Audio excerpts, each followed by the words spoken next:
Hello guys good morning welcome to my video अनि हजुरहरूलाई सबैजनालाई नमस्कार छ मेरो तर्फबाट। अनि हजुरहरू के गर्नु हुँदैछ?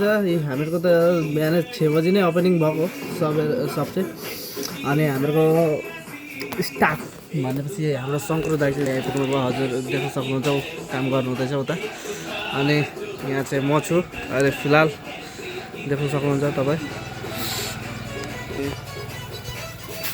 अब रेडी हुँदैछ हाम्रो कामको तयारी तपाईँले देख्न सक्नुहुन्छ।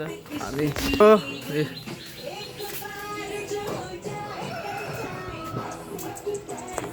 यो हामीले चाहिँ एक्चुअली किन यो तपाईँहरूको हेर्न सक्नुहुन्छ, यो हाम्रो घेराउ दिएको छौँ नि त, यो मतलब साडीको किन दिएको भन्दाखेरि किनकि जाडो छ त अहिले, आजको मौसम पनि जाडो छ, त्यसैले यो के अरे साडी कुखुरालाई ठन्डा नलागोस् भनेर हामीले यो घेराउ दिएको। हेर्नु जाडोले कस्तो कुक्रिरहेछ हेर्नु सक्नुहुन्छ। अनि मौसम पनि बहुत मजा छ आज, हेर्नु सक्नुहुन्छ पानी सानी परिरहेछ होइन। अच्छा अनि अहिलेको लागि यति नै। अहिले एकछिनमा म फेरि ब्रेक गर्छु। बाई।